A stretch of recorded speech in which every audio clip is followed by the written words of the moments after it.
사람이 살다 보면 참 여러 번의 고비를 만나는 것 같습니다. 흔히들 그걸 터닝 포인트라고 하더라고요. 제 인생은 나름 굽이굽이 참 매듭이 많았어요. 첫 번째 매듭은 고등학교 2학년 때였어요. 사실 그때까지만 해도 저는 빼짝 마르고 키만 큰 약간 멀대 같은 스타일이어서 여고생임에도 불구하고 후배들이 오빠라고 부르는 그런 스타일이었습니다. 사실 운동도 좋아하고 공부도 못하는 편은 아니어서 여자 고등학교 안에서 남자 선배 같은 역할을 저도 모르게 했다고나 할까요? 왜 가끔 보면 여고에서 예쁘고 섹시한 그런 언니들을 선망의 대상으로 삼는 친구들도 있고 남자 같은 언니들을 좋아하고 따르는 친구들도 있잖아요. 저는 후자, 오빠를 대체할 수 있는 그런 타입이었습니다. 무슨 데이에는 초콜릿이며 과자를 한 가방 받기도 하고 가끔 고백 비슷한 편지를 받기도 했어요.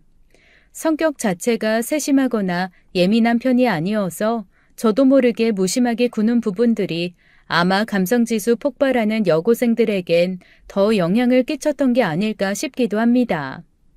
게다가 가끔 빈혈처럼 어지러움이 몰려와 쓰러지는 병약미까지 가지고 있었으니 제 입으로 말하기는 쑥스럽지만 뭔가 소설 속의 여주인공 같은 느낌이 없잖아 있었거든요. 키 크고 말랐는데 짧은 머리에 운동 공부 다 잘하고 가끔은 어지럽다며 쓰러져 양호실에 누워있는 그런 과묵한 언니요. 그 첫 번째 인생 매듭도 그런 날 중 하나였습니다. 집에 가려고 가방을 싸고 있는데 사실 하루 종일 좀 속이 느글느글하고 좋지 않았거든요.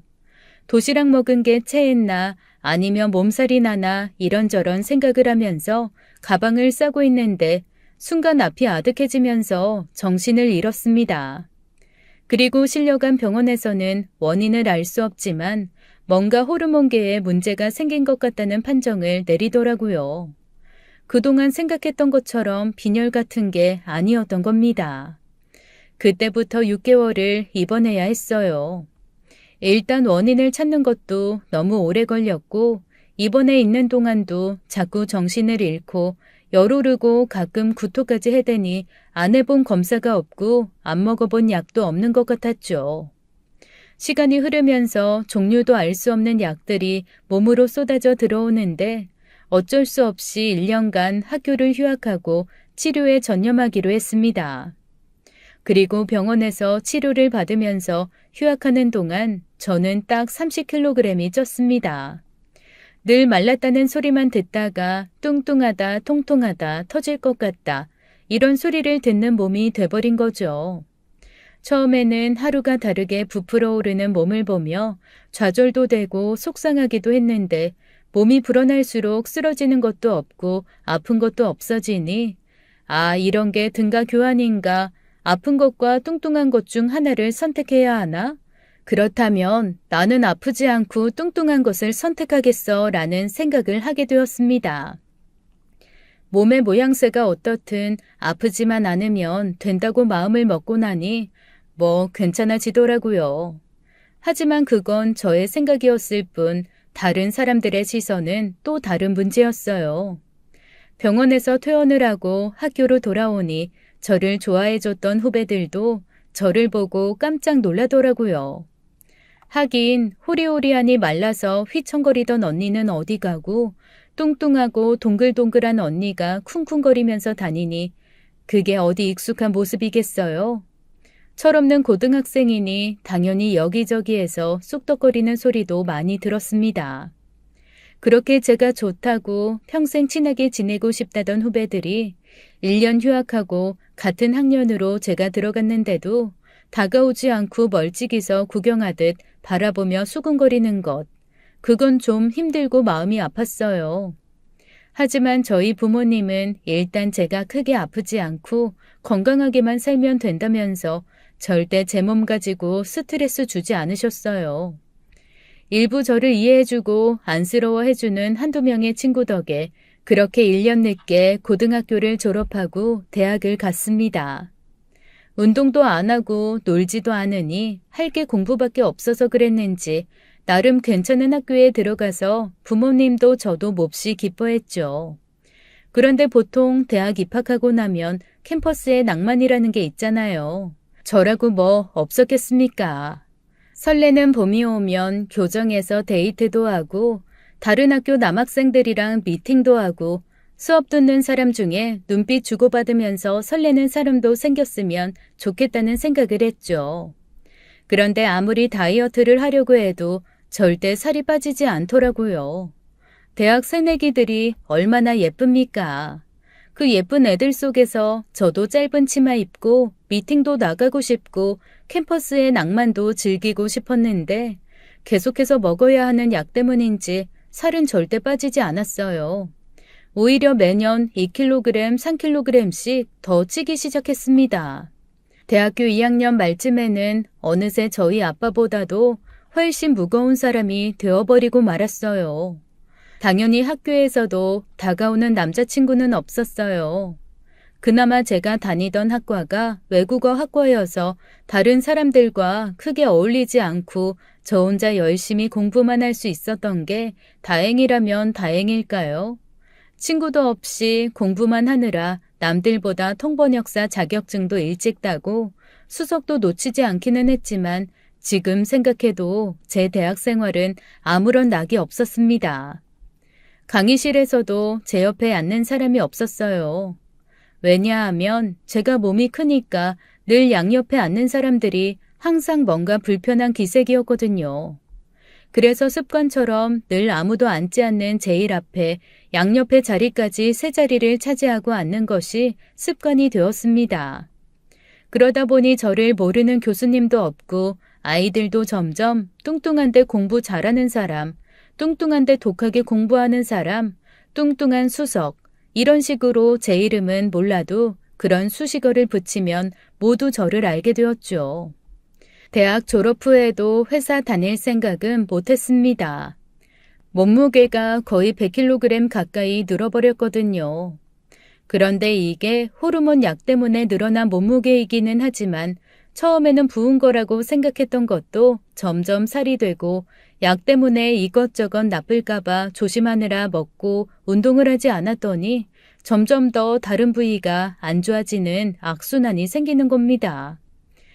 호르몬 조심하느라고 다른 거 안 했더니 당뇨에 고지혈증에 그리고 고도 비만까지 조금씩 살이 찌면 오는 병이 오더니 내장 기관들도 지방이 붙는지 지방간도 생기고 위랑 장도 점점 안 좋아지기 시작했어요. 술을 안 먹는데도 지방간 생기는 거 처음 알았잖아요.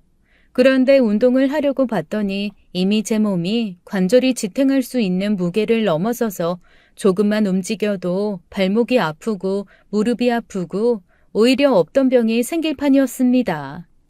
한번 제대로 운동해보겠다고 큰 마음 먹고 움직였던 때가 있었는데 그때 발목과 무릎이 나가서 2달 내내 엄청 고생을 했어요. 간신히 고생하면서 한 2주 운동했나? 간신히 10kg 내외를 감량했는데 무릎이랑 발목이 나가서 꼼짝도 못하니 일주일 만에 15kg가 찌더라고요. 정말 악순환의 악순환, 메비우스의 띠처럼 반복되는 하루하루였죠. 결국 제가 이렇게 살다가는 정말 30도 못 넘기고 죽을 것 같다는 생각에 여기저기 알아본 결과 저처럼 살이 찐 사람들은 물속에서 움직이는 게 좋다고 하더라고요. 관절에 크게 무리도 없고 오히려 물 안에서 유산소 운동이 더 잘 돼서 살 빼는 데 도움이 된다나요? 그런데 일단 그 얘기를 딱 듣고 나니 걱정되는 게 하나 있었습니다. 과연 이 몸에 맞는 수영복이 있을까라는 거였죠. 그리고 다들 힘차게 팔 젓고 다리 휘두르며 수영을 하려고 오는 곳일 텐데 저 혼자 트랙 하나 차지하고 둥실둥실 걷고 뛰면 그것 또한 민폐일 것 같아 그것도 고민이 되었어요. 그렇게 여기저기를 알아보다가 2블럭 정도 떨어진 곳에 저처럼 일반 수영장에서 운동하기 힘든 사람들이 수영 트랙 같은 거 걸어다니면서 운동할 수 있게끔 해주는 워터 재활 센터 같은 게 있다는 것을 알게 됐습니다. 등록을 하려고 봤더니 2달이나 대기를 해야 하더라고요. 그래도 어쩌겠어요. 해야죠. 상담을 하고 등록을 하려는데 앞으로 저를 담당할 운동치료사라며 어떤 사람이 걸어 나오더라고요. 순간 저는 심장이 멎는 줄 알았어요. 대학 다니면서 캠퍼스에 돌아다니던 잘생긴 남자들, 농구대며 축구장에서 남성미 뿜뿜하는 사람들을 많이 봤음에도 언감생심 저런 사람들이랑 내 삶에 한 번 연애나 할 수 있을까라면서 연예인 보듯 바라보기만 했었는데 그런 남자들과는 차원이 다른 정말 제 심장을 그대로 뚫고 들어와 온몸에 짜릿짜릿한 전기를 불러일으키는 것 같은 사람이었습니다. 앞에 서 있는 그 사람은 자기를 운동치료사라고 소개하면서 사실 일 시작한 지는 얼마 되지 않았지만 전공이 저처럼 호르몬 대사로 인해 몸의 균형이 맞지 않는 사람들을 도와줄 수 있는 분야다. 그러니 2달간 물에서 치료는 하지 못해도 일단 물에 들어가기 전에 전체적인 몸의 밸런스를 먼저 맞춰보는 건 어떻겠냐라고 권하는 겁니다. 홀린 듯이 고개를 끄덕이고 당장 그날부터 그 사람과 운동치료에 들어가기로 했어요. 솔직히 말하면 본인이 말한 것처럼 정말 베테랑 전문가는 아니었어요. 운동을 지도하면서도 순간순간 본인이 헷갈려서 어버버 하는 게 느껴졌거든요. 그리고 아직 요령이 부족해서 그런 건지 제 운동을 도와주면서 신체 일부를 들어서 스트레칭 도와주고 그래야 할 때 부피감과 무게감에 짓눌려 혼자 당황하는 게 보이더라고요. 보통 전문가들은 힘으로 하는 게 아니라 요령으로 하잖아요. 아직 요령이 부족해서 있는 힘 없는 힘 다 쓰며 얼굴 벌개져서 헉헉거리는데 그것조차 너무 귀엽고 사랑스러워 보였습니다. 그러면서도 얼마나 다정하고 자분자분하게 얘기를 잘하는지 본인 얘기도 살랑살랑 해주고 자기 꿈도 말해주며 아주 다정하게 굴더라고요.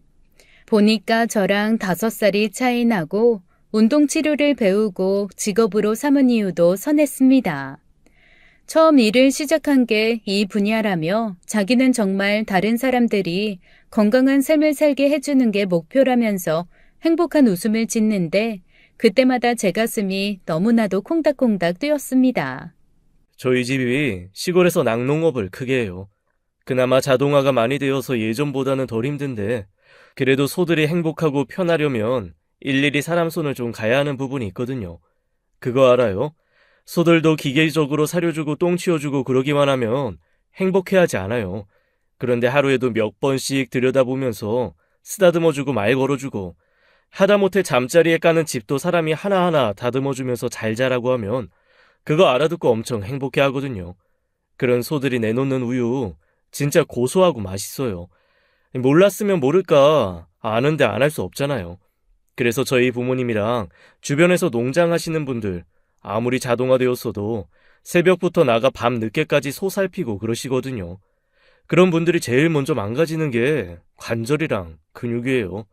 나중에 시골 내려가서 그런 분들 치료하면서 사는 게 제 꿈이에요.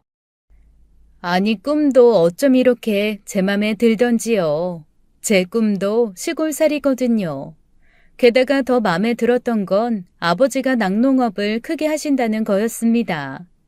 한 번은 갓 짠 우유를 먹어본 적이 있냐며 저한테 냉장고에서 레트로한 유리병에 담긴 하얀 우유를 하나 꺼내주는 겁니다. 그리고 씩 웃으며 이거 아무나 주는 거 아니다. 정말 운동 열심히 하시라고 자기가 뇌물처럼 주는 거니까 한번 마셔보라는 겁니다. 이게 우유예요? 네, 아침에 제가 짜서 딱 살균만 해서 가지고 올라온 거예요. 제가 오늘 새벽에 아버지 농장에서 올라왔거든요. 오늘 새벽에요? 주말마다 내려가서 농장일 도와요. 뭐 어차피 언젠가는 물려받아야 하니 주말에 농장일 도와드리고 올라오면서 갓 짠 거 갖고 온 거예요. 아마 일반적으로 사 먹는 거랑은 차원이 다를걸요. 그에게서 우유를 받아드는 순간 제 머릿속에는 종이 울렸습니다. 상상의 나래를 그때부터 펼치기 시작했죠. 이 남자와 결혼하면 얼마나 좋을까? 소들이 풀을 뜯어먹고 있는 푸르른 초원 위에 나는 하얀 베일을 쓰고 이 우유 한 잔을 부케처럼 손에 들고 그렇게 우리는 영원을 맹세하며 혼인서약을 하겠지? 저도 모르게 푸른 초원에 하얀 드레스를 입고 그와 서서 영혼의 맹세를 하는 상상을 하며 혼자 흐뭇하게 웃고 있는데 제 마음속에서 어떤 얘기가 흘러가고 있는지도 모른 채 그는 빙긋 웃으며 저에게 어서 우유를 먹어보라고 채근했습니다. 한 모금 우유를 마셨는데 세상에, 제가 이때까지 먹었던 건 우유가 아니더라고요. 이렇게 맛있고 신선하고 고소한 게 과연 우유라니. 저도 모르게 눈이 동그래졌어요. 그런데 그가 그 모습을 보고 갑자기 막 웃으면서 이러는 거예요. 정말 되게 귀여우신 면이 있네요. 귀여우신 면이 있네요 라는 소리가 아주 천천히 한 글자 한 글자 제 마음에 와서 총알처럼 콕콕콕콕 박히는 듯 했습니다. 저도 모르게 얼굴이 빨개졌고 유리병을 으스러질 듯 손에 꼭 쥐었어요. 그런데 그도 자기도 모르게 그런 말을 푹 해버리고 혼자 살짝 당황하더라고요. 얼굴이 빨개지면서 저한테 그러는 거예요. 죄송해요. 제가 사실은 환자분한테 이런 얘기하면 안 되는데 제가 좀 섬을 넘은 것 같습니다. 죄송합니다. 그때 어디서 그런 용기가 났을까요? 저도 모르게 그랬습니다. 아니에요. 그러지 말고 그냥 저를 계속 귀여워해 주시면 안 될까요? 네? 귀여워해달라고요? 당황스러운 그의 얼굴을 보며 저는 눈을 질끈 감았습니다. 아, 나도 오바했구나. 우유 한 잔 얻어먹은 거 가지고 무슨 낙농 농장에서 결혼하는 상상을 다 하고 연애 한번 못 해본 모태솔로의 허무맹랑한 상상. 내가 그동안 드라마랑 책으로만 연애 공부한 게 이렇게 티나는구나 하는 생각에 창피함과 자책이 파도처럼 밀려왔어요. 그리고 후회와 창피함이 한번 훅 스치고 지나간 후에는 자괴감과 더불어 앞으로 운동은 어디서 해야 하나 싶은 걱정이 밀려왔습니다. 이 사람한테 귀여워해달라고 얘기하다니 내가 미쳤구나. 나 이제 운동 치료고 뭐고 끝났네. 그런 생각을 하며 제가 눈을 질끈 감고 혼잣말처럼 중얼거렸습니다. 아, 이렇게 된 거 그냥 오늘 마지막이다 생각하고 저는 운동치료도 운동치료인데 사실 선생님이 좋거든요. 죄송해요. 이런 꼬라지인 제가 이런 말을 해서 미쳤나 봐요. 저 그냥 다른 병원, 다른 선생님한테 운동치료 받을게요. 그렇게 말을 하고 뛰어나가려는 그 순간 그가 제 손을 잡고 저를 돌려 세웠습니다. 그러지 말고 그냥 나한테 받아요. 내가 꼭 건강하게 만들어줄게요. 우리 이렇게 병원에서 만나는 거 말고 밖에서 데이트도 운동도 하면서 할까요? 한 10,000개쯤 되는 종이 제 주변에서 딩딩딩딩 울리는 것 같더라고요. 언젠가 한번 우연히 여의도에서 불꽃 축제하는 걸 길 가다가 본 적이 있었는데 그 축제의 장면이 다시 한번 고스란히 제 앞에 펼쳐지는 느낌이었습니다. 그렇게 저는 그와 연애를 시작했어요. 저와 연애를 하면서 그는 매주 주말마다 농장에 가서 농장일을 도왔습니다. 아무리 여자친구라고는 하지만 제 스스로가 아직 제 모습에 자신이 없으니 농장을 따라가지는 못하고 그가 농장에서 가지고 오는 우유만 열심히 받아 먹었죠. 그런데 우유가 담긴 병이 1병, 2병, 10병, 20병, 100병, 150병 이렇게 쌓여갈수록 점점 제 것도 아닌 그 농장의 애정이 뿜뿜 생기는 거예요. 한번 꼭 그 농장을 내려가서 보고 싶다는 생각이 들더라고요. 그리고 그와 함께 시간을 보내면서 저는 아주 꼴보기 싫을 만큼 뚱뚱한 몸에서 그냥 좀 글래머러스한가? 조금만 더 빼면 통통까지 가겠다 정도의 수준으로 건강도 찾고 살도 많이 빠졌습니다. 물론 일반 사람들이 봤을 때는 덩치가 좀 있네, 몸이 좀 크네 라고 받아들여질 만한 사이즈였지만 그래도 시중에서 파는 옷 중에 제가 옷을 고를 수 있다는 것 그것만으로도 저는 충분히 행복하더라고요. 그전까지는 저한테 맞는 옷이 없어서 미국이나 유럽 이런 곳에서 X가 10개쯤 있는 X10 라지 이런 거 사입고 그랬었거든요.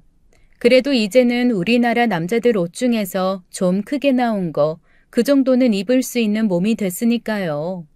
그 시간 동안 남자친구가 얼마나 노력을 해줬는지 몰라요. 그리고 저한테 연애한 지 3년 만에 이렇게 얘기하더라고요. 자기, 딱 10kg만 더 빼면 우리 결혼하자. 왜 10kg이야?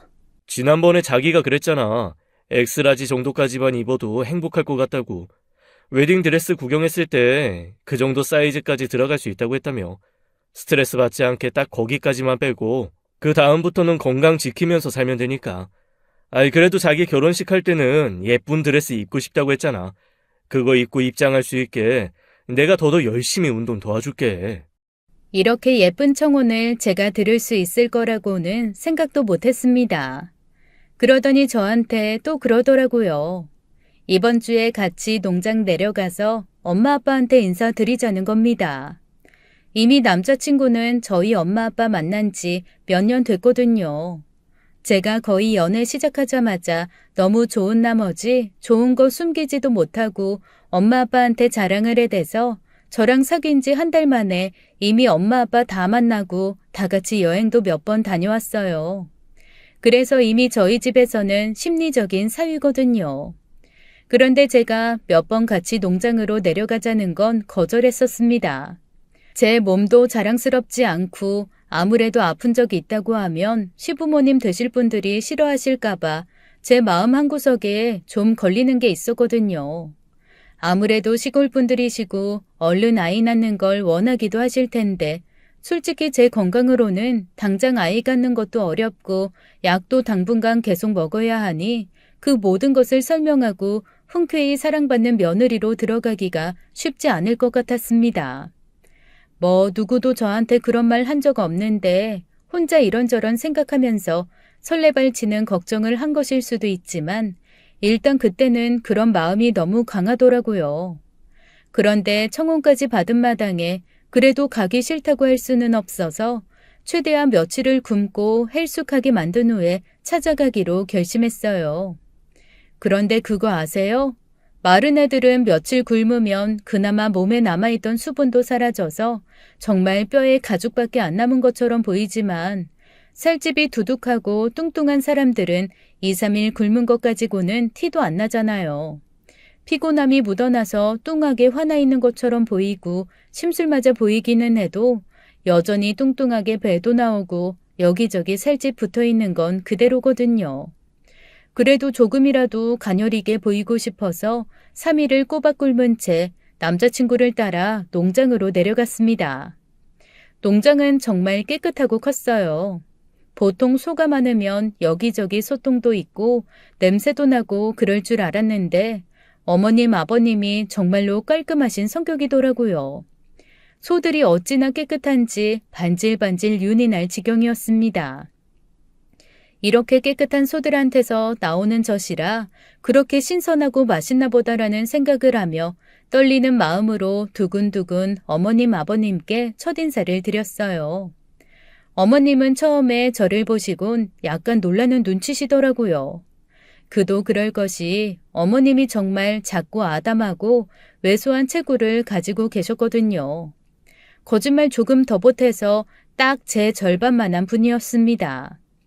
아니 대체 저런 몸으로 어떻게 큰 갈퀴를 들고 소들이 사는 곳에 몇 무더기씩 건초를 깔고 혼자 다 뒤집으시는지라는 생각이 들 정도로 정말 언뜻 보면 중학생처럼 보일 정도로 자꾸 마르셨더라고요. 나란히 섰더니 2배도 아니고 제가 3배는 커 보였습니다.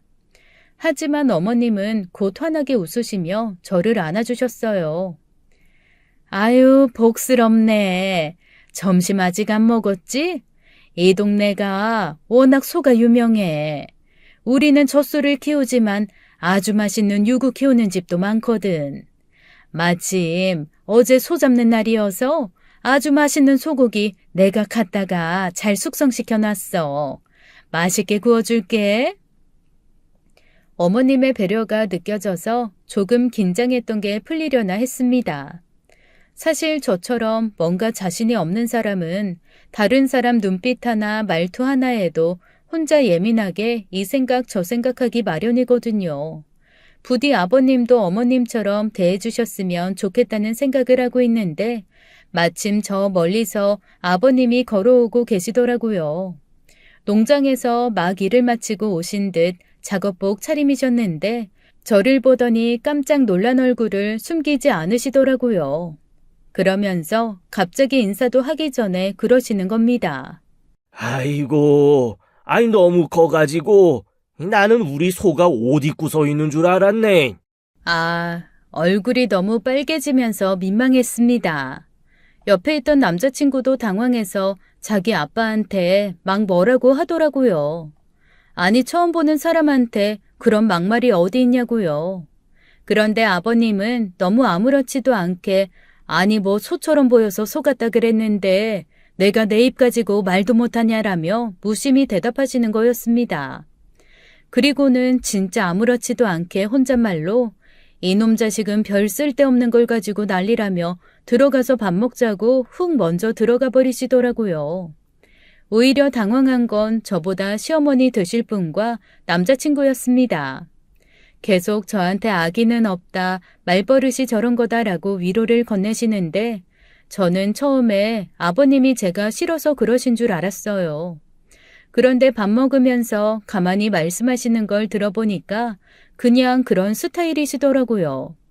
안 그래도 농장 내려오기 전에 남자친구에게 몇 번 들은 적은 있거든요. 아버님이 말씀이 좀 세고 투박해서 동네 사람들과 마찰도 좀 있고 자기도 적응이 안 된다고요. 그럴 때마다 저는 워낙 제 몸에 대해, 스타일에 대해 사람들이 쑥덕거리는 걸 오래전부터 들어와서 괜찮을 거라 생각했습니다. 하지만 그게 생각만큼 쉽게 적응이 되지는 않더라고요. 아마 시아버지 되실 분이어서 더 그랬는지도 모르겠습니다. 몇 번 더 만나면 적응될까 첫날부터 적응하기는 좀 힘든 화법인 건 분명했어요. 아니 밥을 먹는데 그래도 제가 며느리가 되려자고 아들이 데리고 온 여자친구인데 저에 대해서 궁금한 게 있으실 거 아니에요. 혹은 뭔가 물어보거나 대화를 하더라도 저랑 대화가 될 만한 것을 하는 게 맞잖아요. 그런 배려가 전혀 없으시더라고요. 어머님은 그래도 번역일 한다고 들었다. 외국어라는 게 참 어려운 건데 대단하다. 가장 최근에 한 번역은 뭐냐? 제일 힘들었던 건 뭐냐? 혹시 외국 생활을 한 적이 있어서 번역을 하게 된 거냐 등등 저한테 이것저것 물어보셨습니다. 오히려 그렇게 물어봐 주시니까 저도 어려운 마음이 좀 풀리면서 이런저런 대답을 하고 수다를 통해 입이 풀리니 마음도 좀 풀리고 그러더라고요. 그런데 아버님은 어머님이 애써 화제를 가져와 얘기를 풀어내려고 해도 훅 당신이 하고 싶은 말만 휙 지르면서 대화의 맥을 끊어버리시는 분이었습니다. 그게 몇 번 반복되니까 속으로 내가 너무너무 싫어서 일부러 그러시는 건가 싶어 잠시 당황을 했는데 듣다 보니 그냥 당신이 하고 싶은 얘기가 많고 그 얘기가 더 중요한 그런 분이시더라고요. 덕분에 저는 평생 들을 일 없고 별로 궁금하지도 않았던 윗집 상추가 병이 들어 밭을 죄다 뒤집어 엎어야 하는 얘기, 아랫집 돼지가 새끼 낳다가 죽은 얘기, 뒷집 할머니가 고스톱 치다가 빈정상한 다른 할머니네 집 소 한 마리 훔쳐가려다가 걸려서 대판 싸운 얘기 등등을 고스란히 들어야만 했습니다. 그렇다고 또 그런 얘기를 막 재미있게 즐겁게 하시는 것도 아니에요. 정말 딱 뉴스에서 아나운서가 사실 전달하듯 툭 던지고 아무도 대답 안 하면 그 다음 얘기 툭 또 던지는 식이지요. 저희가 뭔가 질문을 하면 대답도 안 하세요. 본인이 모르는 거면 그냥 못 들은 척 하시는 건지 아니면 무시하시는 건지 영 애매하더라고요. 아주 긍정적으로 최대한 좋게 생각하면 그냥 담백하신 분 같기도 하고 나쁘게 생각하면 사람 완전 무시하는 것 같기도 하고 영 헷갈렸습니다. 그런 자리이다 보니 쫄쫄 굶고 가서 3일 만에 먹는 고기인데도 어디로 들어갔는지 모르겠더라고요. 몇 점을 집어먹었는지 내가 많이 먹은 건지 적게 먹은 건지 판단도 안 되는 상황에서 얼추절추 점심 먹고 남자친구와 함께 농장 구경을 하러 나왔습니다. 나오자마자 남자친구가 저한테 그러더라고요. 자기 아빠 때문에 너무 민망하고 미안하다. 그런데 학교 다닐 때부터도 친구들한테 우리 아빠 독설가로 유명했다. 그런데 그 독설이 일부러 사람 상처 주려고 하는 게 아니라 정말로 아빠는 아무 생각 없이 그렇게 생각을 해서 하는 거라며 이런 얘기를 해줬어요. 나랑 진짜 제일 친한 친구가 있거든. 어렸을 때 살짝 소아마비를 앓아서 다리 한쪽이 한 10cm 정도 짧은데 아버지가 어느 날 그 친구한테 너는 평생 그렇게 절뚝이며 걸을 거냐? 한쪽 다리 짧을 거를 길게 못 만들면 뭐 나머지 다리 한쪽을 조금 잘라서 길이를 맞추는 게 편하지 않겠냐고 그러는 거야. 아, 그래서 그 집 엄마 아빠가 와가지고 아빠랑 대판 싸우고 그 집 엄마가 우리 아빠 머리끄덩이 잡을 뻔했잖아. 세상에, 그 친구 너무 상처받았겠다. 아니, 아버님 너무하신데? 어떻게 그런 말씀을 하시지? 그러니까 사실 일반 사람들은 그렇게 신체적인 조건을 대놓고 말하거나 거기에 대해 이러쿵저러쿵 하는 것 자체가 상대에게 상처가 되니까 서로 속으로 그런 생각을 해도 말은 안 하잖아. 그런데 우리 아버지는 그게 아닌 거지. 그런데 나중에 알고 보니까 이 비가 많이 오는 날 농장 근처 진흙길을 아마 그 친구가 절뚝거리며 너무 힘들게 걸어가는 걸 보신 모양이야. 당신 생각에는 저렇게 절뚝거리다가 미끄러지면 큰일 나는데 다리 한쪽을 늘릴 수 없으면 있는 뼈 좀 잘라서 맞추면 안 되겠나? 라고 진짜 그 친구를 위해서 생각한 거지. 정말로 진심으로 그렇게 생각을 해서 나름 아이디어라고 내서 얘기를 하신 거더라고. 그래? 그렇구나. 그렇지. 모자란 뼈 붙여서 만드는 것보다 있는 거 좀 잘라서 맞추는 게.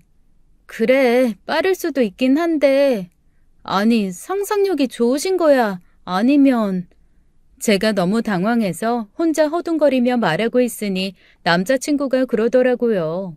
그게 문제야. 남들은 뜨악할 얘기를 본인은 너무 일상처럼 말씀하시는 거.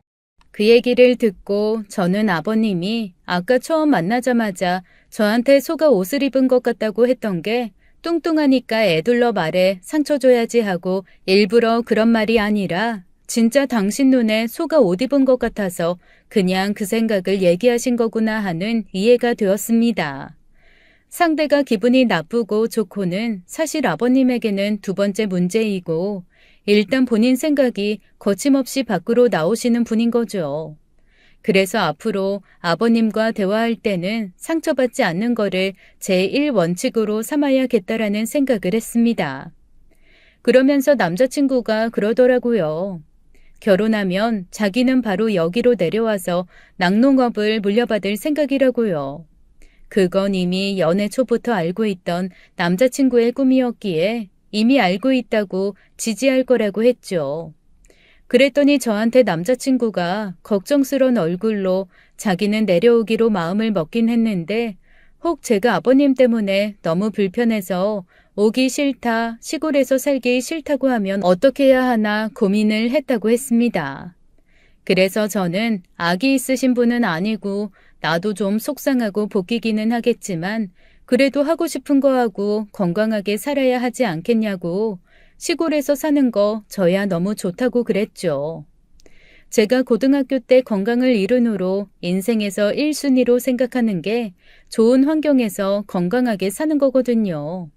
그런데 이런 시골에서 매일매일 이렇게 맛있는 거 먹고 좋은 우유 마시면서 스트레스 안 받고 살 수 있으면 저는 그것만큼 저한테는 좋은 삶이 없다라는 생각을 했습니다. 그래서 처음에 남자친구의 집이 시골에서 낙농한다고 했을 때 저희 엄마 아빠도 대뜸 그러셨거든요. 나중에 결혼해서 내려가서 살면 좋은 공기 마시면서 건강하게 살 수 있지 않겠냐. 그래도 네가 좀 도시에서 사는 것보다는 낫게 살 수 있지 않겠냐라고 말입니다. 제가 가지고 있는 병이 호르몬 불균형 때문에 오는 병이니까 그게 아무래도 공기 좋고 마음 편한 환경에서 살면 회복까지는 아니더라도 사람을 좀 덜 힘들게 한다는 얘기를 들으신 거죠. 그래서 내려가기만 한다면 적극 지지해 주겠다고도 하셨습니다. 제가 너무너무 좋다고 하니까 남자친구가 다행이라는 듯 저를 꼭 안아주더라고요. 그러면서 농장 일은 딱히 저한테 맡기지 않을 거고 집도 같이 살지 않을 거다. 여기는 너무 구석에 있는 농장이니 여기서 차로 20분 정도 떨어진 곳에 있는 읍내 쪽에다가 집을 구하고 저는 계속하던 번역 일을 할 수 있게끔 방 하나를 작업실처럼 꾸미겠다고 하더라고요. 저는 그것도 좋고 이것도 좋고 다 좋다고 했어요. 어차피 농장 일은 제가 한 번도 해본 적이 없기 때문에 전혀 도움이 안 될 거를 알고 있어서 남자친구가 하자는 대로 할 참이었습니다. 그렇게 저희는 인사드린 지 10개월 만에 결혼을 했어요. 결혼식도 얼마나 웃겼는지 모릅니다. 저희 답례품으로 아버님 농장에서 나온 우유 한 병씩 드렸거든요. 다들 너무 맛있어 하시고 좋아하셨는데 이후에 아버님이 그러시더라고요. 며느리라고 들어와서 일 좀 시켜볼까 했더니 들어오자마자 시아버지 일 시키는 애라고 아주 보통 내기 아니라고 말이죠. 뭐 의도한 거는 아니었지만 나중에 남편이 그러더라고요. 혹시 아버님이 저 처음 봤을 때 소가 옷 입고 걸어오는 것 같다고 해서 복수한 거냐고요. 자기랑 엄마는 그런 게 아닐까 생각했다나요? 절대 아니라고 손사래를 쳤지만 나중에 지나고 보니 저도 모르게 은근히 아버님을 힘들게 만들어 골탕 먹인 것 같기도 하고 그러면서 좀 기분이 풀리기도 하고 그렇더라고요. 그렇게 저는 행복하게 시골 생활을 시작했습니다. 농장하고는 사실 거리가 좀 있어서 자주 가지는 않았어요. 그리고 주말 정도나 가서 어머님이 하시는 일이나 도와드렸지 농장 일은 남편과 아버님이 사람 사서 지금까지 해오던 것처럼 해왔습니다. 물론 남편이 물려받아야 하니까 훨씬 더 많이 배우고 옆에 붙어서 이런저런 구박받고 가르침 받느라 스트레스를 좀 받기는 했죠. 그런데 저는 별로 스트레스 받을 일도 없고 그저 어머님이 주시는 맛있는 거 먹고 아버님이 짜주시는 맛있는 우유 먹고 그 우유로 만든 발효식품 먹으면서 행복하게 주말을 보내곤 했어요. 그런데 어느 날부터 제가 다시 살이 찌기 시작하는 거예요. 그거는 호르몬 때문은 아니었고요. 주기적으로 하던 운동도 아무래도 잘 안 하게 되고 계속 앉아서 번역일만 하게 되면서 운동 부족이 오기 시작했습니다. 그리고 제 입에 맞는 음식이 너무 많으니 이번에는 정말 호르몬 문제가 아닌 진짜 많이 먹고 움직이지 않은 것이 원인이 되어 살이 찌기 시작하더라고요. 그나마 결혼한다고 더 다이어트 해가지고 약간 통통한 신부 모습으로 결혼했는데 하루하루가 시간이 지날수록 점점 사이즈가 맞지 않는 옷들이 생기기 시작했습니다. 결혼 직후에 입었던 셔츠나 단추가 있는 가디건 같은 거는 단추 채우기가 버거워질 정도로 팔과 가슴에 살이 붙더라고요. 왜 여자분들 살찌면 가슴에도 살찌고 가슴과 겨드랑이, 팔이 동시에 통통해지면서 윗부분이 전체적으로 두리두리하게 커지잖아요. 제가 점점 그렇게 돼가고 있었습니다. 그런데 여기가 시골이다 보니 어디 읍내에 나가도 제가 입을 만한 옷들은 없더라고요. 그렇다고 인터넷으로 시키자니 불안하기도 하고 그냥 있는 옷에 몸을 맞춰서 조금 더 살을 빼보자라면서 남편과 함께 운동을 해보려고 했습니다. 그런데 난생 처음 하는 농장일이 고되고 힘든지 제 운동에 협조적이던 남편이 집에만 오면 내일 하자, 내일부터 하자라면서 골아떨어지기 일쑤더라고요. 제 운동 플랜도 점점 하루하루 미뤄지기 시작했죠. 하루가 가고 이틀이 가고 일주일, 한 달이 흐르면서 운동은 시작하지도 못한 채 저는 점점 살만 쪄갔습니다. 그리고 그렇게 몇 달이 지난 어느 날 저를 절치부심하게 만드는 사건이 하나 생겼어요. 어머님, 아버님이 간만에 외부에서 손님이 좀 오셨다고 집에서 맛있는 음식 할 거니까 와서 같이 먹자고 하시더라고요. 아버님의 오랜 친구분 부부신데 해외에 계시다가 들어오셔서 농장에 2, 3일 정도 머무신다는 거예요. 간만에 부부 동반으로 농장 구경도 하고 그 근처에 좋은 데도 놀러 갔다 오시고 외국으로 돌아가기 전날 그래도 저희 한번 보고 밥 한번 먹는다고 식사 같이 했으면 좋겠다고 하셨다는 거죠. 마침 주말이고 해서 가서 뵙기로 했습니다. 그런데 제가 어머님, 아버님만 뵙는 자리면 후줄근한 티셔츠에 냉장고 바지 이런 거 입고 가도 되는데 어머님, 아버님 친구분이 같이 계신 자리에 그러고 갈 수는 없잖아요. 옷장을 뒤지고 뒤져서 그나마 몸이 들어가는 옷을 하나 꽤 입었습니다. 단추 채웠는데 조금 버거웠지만 그래도 잠기기는 하더라고요. 아, 제발 버텨줘라, 버텨줘라 하면서 어머님, 아버님 댁에 갔죠. 상다리가 부러지게 차려져 있더라고요. 저희 어머님 진짜 요리 잘하시거든요. 제가 가끔 투정처럼 어머님 밥이 너무 맛있어서 제가 살을 뺄 수 없다고 할 정도로 진짜 맛있습니다. 어머님이 대부분의 요리는 다 해놓으셔서 저는 그냥 상만 차리면 됐었거든요. 차근차근 음식을 갖다가 차려놨죠. 아버님은 내일 다시 해외로 돌아가는 친구 내외분과 이런저런 얘기를 하시느라고 정신이 없으시더라고요. 앉았다 일어났다 하면서 상을 차리는데 그때 제 귀에 폭소리와 함께 퐁소리가 들렸습니다. 봤더니 제가 입었던 가디건의 금속 단추 하나가 가슴과 배 사이에 있는 게 없어졌더라고요. 그리고 아버님의 국그릇에 그 단추가 들어가서 말갛게 비치는 게 보였습니다. 순간 엄청 갈등했어요. 저 국을 갖고 가서 단추를 빼서 갖고 와야 하나, 아버님이 원래 국을 잘 안 드시니까 그냥 놓을까.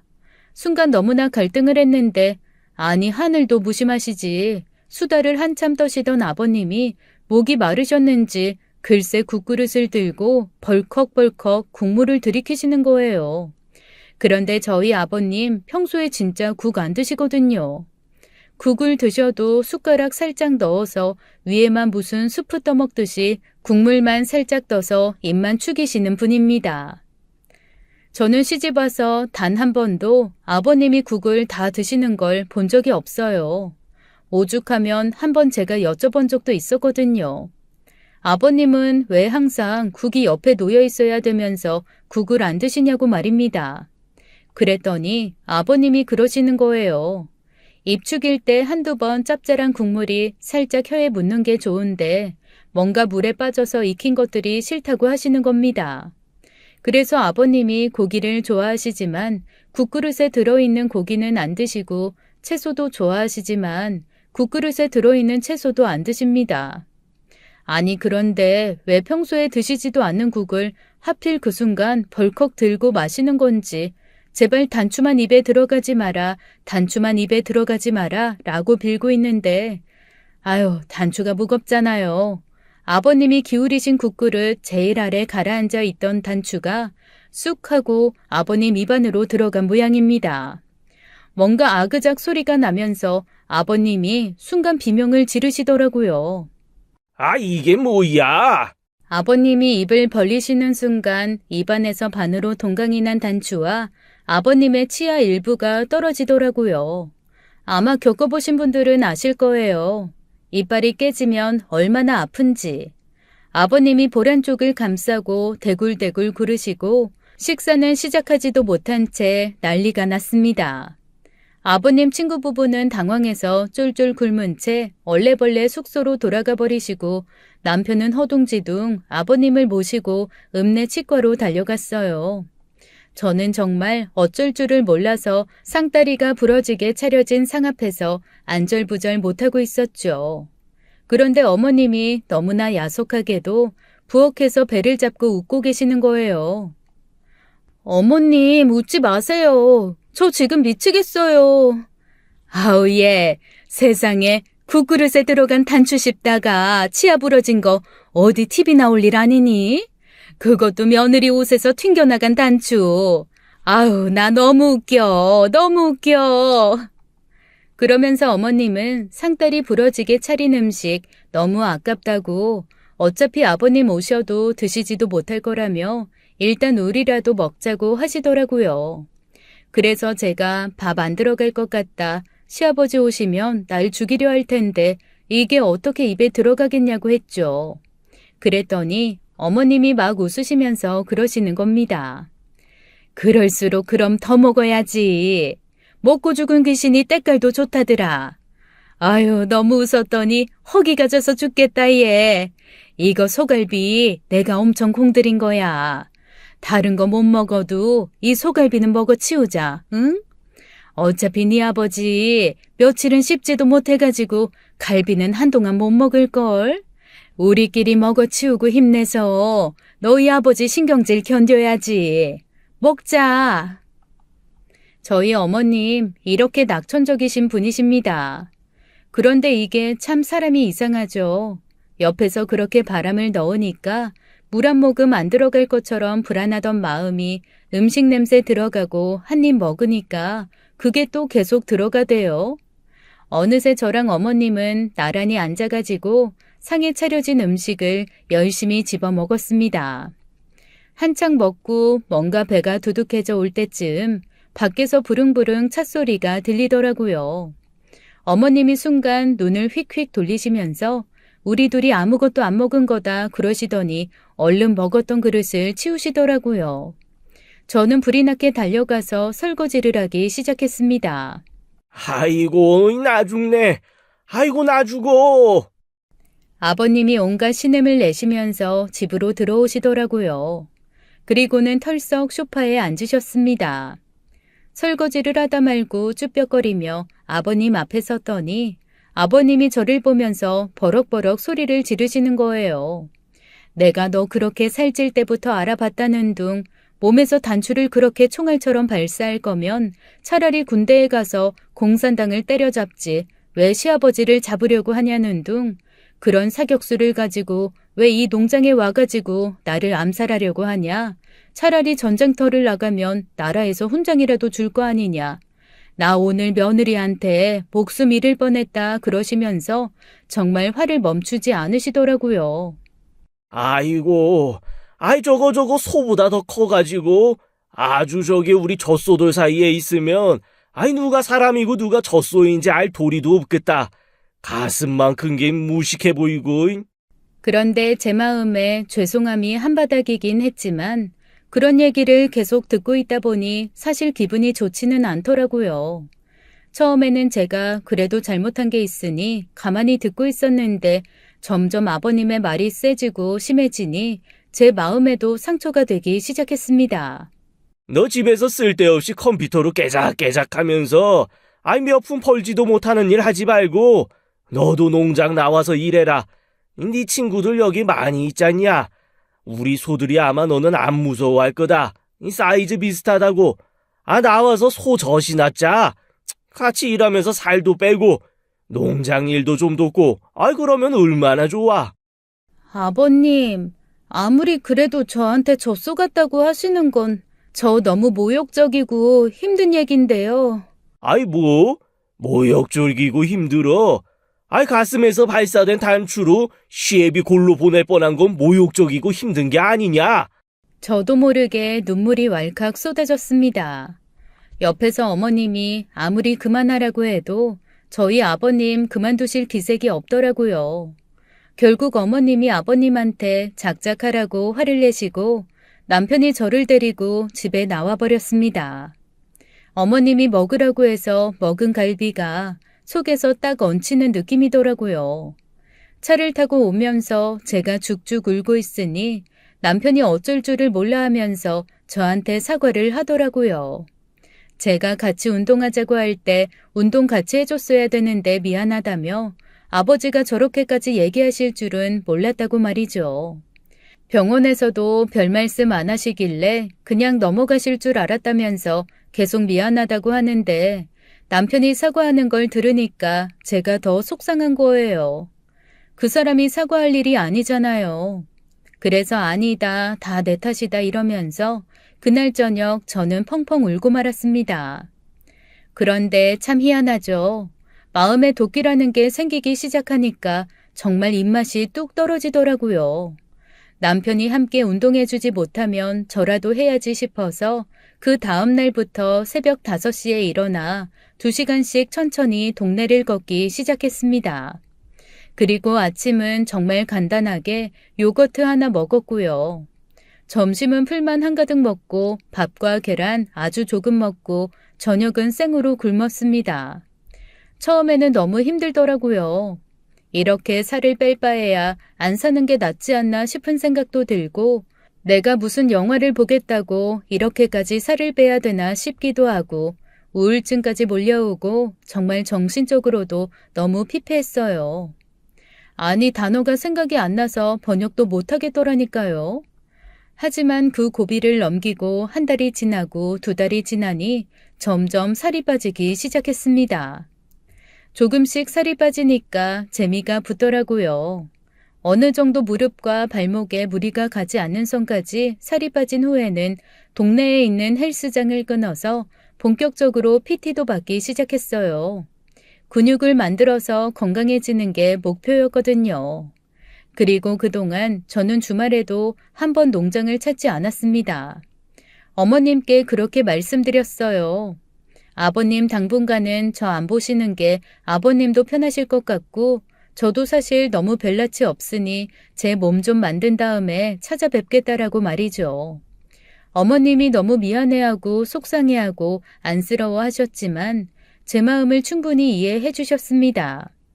아버님은 당연히 그동안 저한테 연락 한 번 없으셨고 저는 그냥 가끔 안부 전화하면서 주말에도 일이 좀 바쁘다 그래서 못 갈 것 같다라고 했는데 서운한 기색도 없이 오히려 저한테 그러시더라고요. 그러게 주말에도 쉬지 못하는 그딴 일 왜 하냐고 와서 네 친구들이랑 같이 놀면서 농장일 좀 하라고 했더니 왜 말을 안 듣느냐고 말이죠. 아유, 여전히 아버님에게 저는 젖소 친구인 거죠. 여전히 마음은 상했지만 일단 귀를 닫고 제 몸에 집중하기로 했습니다. 그렇게 열심히 살을 빼는데 세상에 생각지도 못한 상황이 벌어졌어요. 임신이 된 겁니다. 저랑 남편 사실 임신에 대한 건 생각도 안 했었거든요.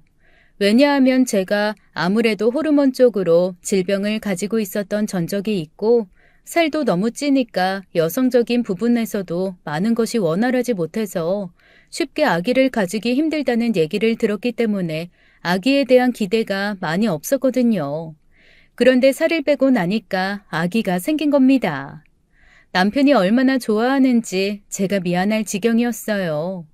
이렇게까지 아이를 바랬는데 이 사람이 그동안 나한테 말도 못하고 혼자 얼마나 끙끙 앓았을까 싶은 마음에 눈물이 나기도 하고 고맙기도 했습니다.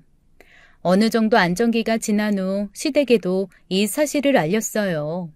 그랬더니 어머님 아버님이 정말 너무나 좋아하시면서 그러시는 겁니다. 얼굴 못 본 지 몇 달 됐는데 집으로 한번 오라고요.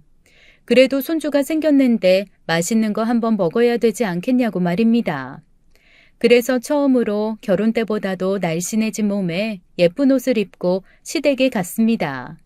어머님 아버님을 부르면서 대문으로 들어갔더니 저를 보고 너무 놀란 어머님이 손에 들고 있던 조리기구를 떨어뜨리시면서 갑자기 제게 달려와서 절 안고 펑펑 우시더라고요. 세상에 이렇게까지 살을 빼서 네가 얼마나 힘들었겠냐. 쫄쫄 굶고 운동하고 이게 쉬운 게 아닌데 네가 이렇게 노력해서 천사가 찾아왔나 보다고 아이고 장하다 대견하다 이러면서 어머님이 우셨어요. 어머님이 우시는데 아유 저도 눈물이 나는 겁니다. 그런데 저희 아버님은 역시나 예쁜 말하는 분은 아니더라고요. 저를 딱 보시더니 대뜸 이러시는 거예요. 아니 적당히 좀 빼지 어디 그래가지고 애 젖이나 물릴 수 있겠냐고 애가 먹을 젖이나 남겨놓고 살을 뺀 거냐고 그러시는 거예요.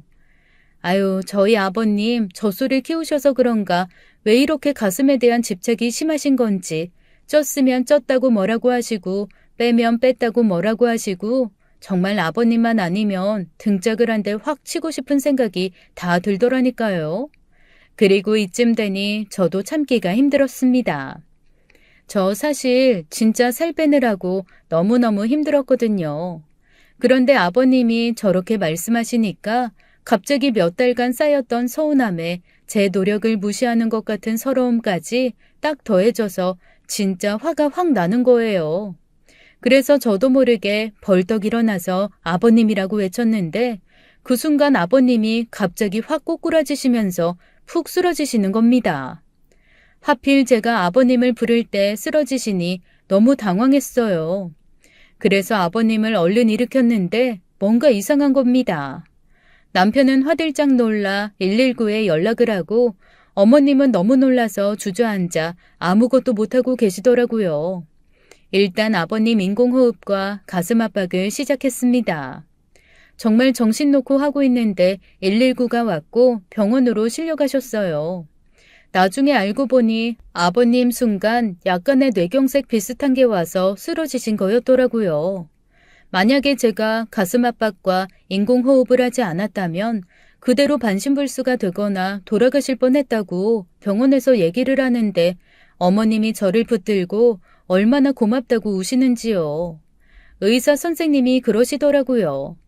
며느리 아니었으면 아버님 지금 병실이 아니라 아마 장례식장에 계실 거라고 말이죠.